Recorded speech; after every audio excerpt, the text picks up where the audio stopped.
Hello, I'm answering question 3 from the questions from Simone Murray's digital literature course at Monash University. So this question comes to me from Bailey Edgley Fletcher. And the question is, have I thought about creating a story which involves more user movement in relation to the space around them? For instance, blending the interface of a locative narrative with human interaction and decision making, etc. So, Bailey, that's a really interesting question, and one that we thought a lot about while we were making Breathe.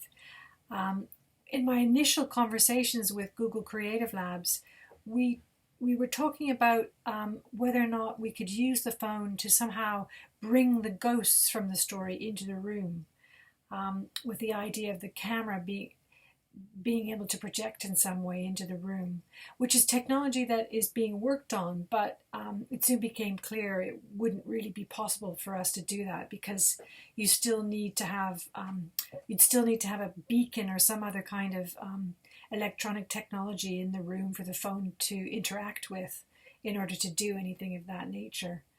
We also looked at creating a color palette for the design of the story based on the color palette in the room that the reader is in when reading the story. And, we could have done that. However, we discovered while we were testing that in fact, the actual color palette in most people's rooms, in most, whether it's a bedroom or a kitchen or wherever, is random and often kind of not well coordinated as far as color palettes go. So, a bit of red, well, like what you can see behind me, a mix of colors. And so this kind of, as a design concept, didn't work very well. So we moved on from that as well.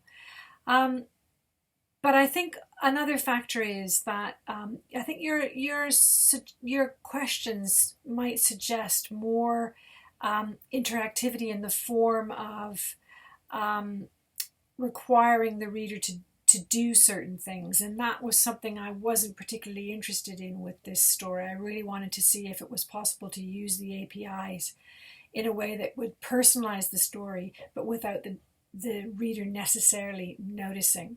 So I hope that answers your question. Thanks.